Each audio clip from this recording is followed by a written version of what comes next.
Hi, I'm Barb Nangle. I'm the founder of Higher Power Coaching and Consulting. I want to welcome you to my podcast, Fragmented to Whole: Life Lessons from 12-Step Recovery.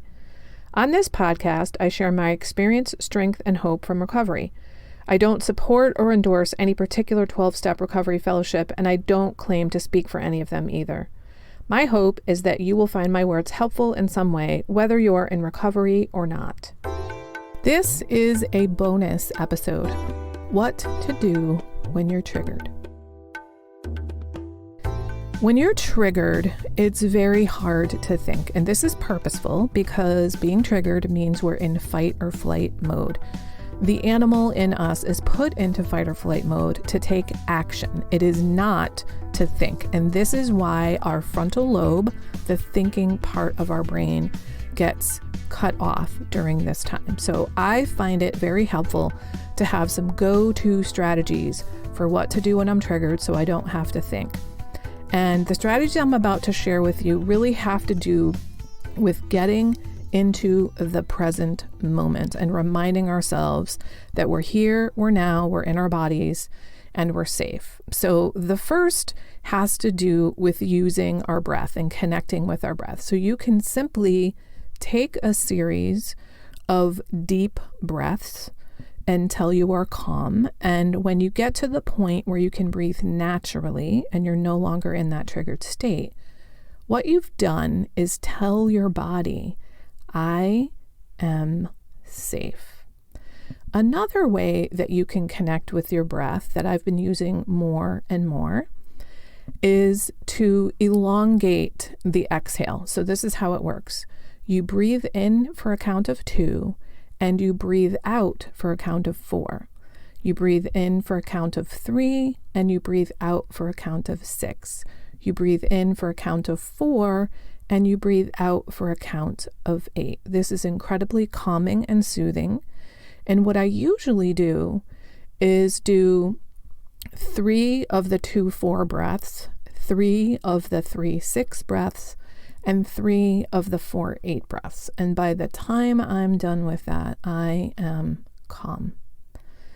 The next thing has to do with connecting with your senses. And I have 2 different suggestions for ways to connect with your senses that bring you into the present moment. So the first one can be to simply pick up something with a strong smell and smell it and really pay attention to the smell. And this is especially helpful if this is something soothing or some kind of aromatherapy scent that works for you. Listen for maybe the farthest thing away that you can hear, or try to focus your eyes on the farthest thing away that you can see. Taste something. So perhaps you can sip a cup of tea or put a piece of gum in your mouth. And then with your sense of touch, it could be touch something cold and then something hot, or something soft and then something hard, to make that distinction and to see the difference. You might also try to do all of those things in a row to really engage your senses and get in the present moment.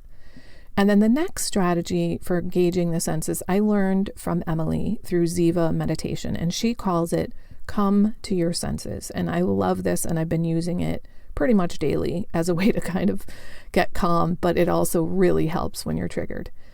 So the idea is that you very purposefully pay attention to each one of your senses in a row, and then you stack them. So here's what I mean by that. So I often start with the sense of hearing. And what I listen for is the most subtle sound I can hear. It's very often for me a clock ticking. Then I often go to my sense of sight. And I forgot to mention that my eyes are closed when I do this. So even though my eyes are closed, I focus in on my sense of sight. And it might be that I see almost like an X-ray-like vision of whatever the most recent thing was I was looking at before I closed my eyes. It could be simply that I'm sensing brightness from a certain direction. It could be that I see kind of the redness of the blood in my eyelids, or something that looks like cells to me. I have the hardest time with my sense of smell and my sense of taste. Unless there's like bacon cooking or a candle burning, I often really just detect no scent. And the same thing with taste. Unless I've just eaten or drank something, it's often, is my mouth dry or is my mouth wet or is it the absence of taste rather than a specific taste? Then with my sense of touch, I usually try to go up and down my entire body. I often try to pay attention to feeling my socks on my body and my pants on my leg and the waistband around my waist and my bra on my back and my shoulders. And if I want to get really subtle, perhaps the air going in and out of my nose. And then after I've done all that, then I try to stack them. That is, I try to hold all of them in my consciousness at the same time. I'm often not really able to do that. So easily I can do 3 senses, which is typically sight, touch, and hearing. Then when I go to add either taste or smell, I can hold on to that 4th one very briefly, but because it's so subtle, it's hard to hold on to. And any time when I've been able to include that 5th sense, it's been for like a whisper of a second.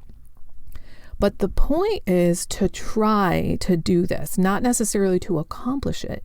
And what it does is not only connect you to your senses in the here and now and make you present and help your body know you're here, you're now, you're safe, but that trick of trying to stack them all at once gives your mind something to focus on.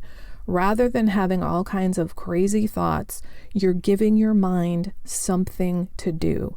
And your mind always wants something to do. So you might as well give it something that is healthy and that is in the present moment. So I challenge you to either hold on to this recording so that you can go to it the next time you're triggered, or maybe make a note on your cell phone, since you probably always have that with you, and just write down the 1, 2, 3, or 4 strategies I just named that you find most helpful in a bulleted list so that you can remember them when you're triggered. I wish you peace and serenity. That's it for today. Please share this episode with anyone who might find it helpful. If you like what you've heard here, you might be interested in private coaching with me. If that sounds like you, then head on over to barbchat.net, or you can get on my calendar for a free 20-minute consultation to help you make lasting changes in your life, like I've made deep, lasting changes in my life. My ideal client is someone who is ripe for change, but I'll coach anyone who wants to be happy, joyous, and free. So if that's you, then go to barbchat.net and get on my calendar. I'd love to chat with you. Please like and subscribe to this podcast on your favorite podcast outlet. This helps other people find me.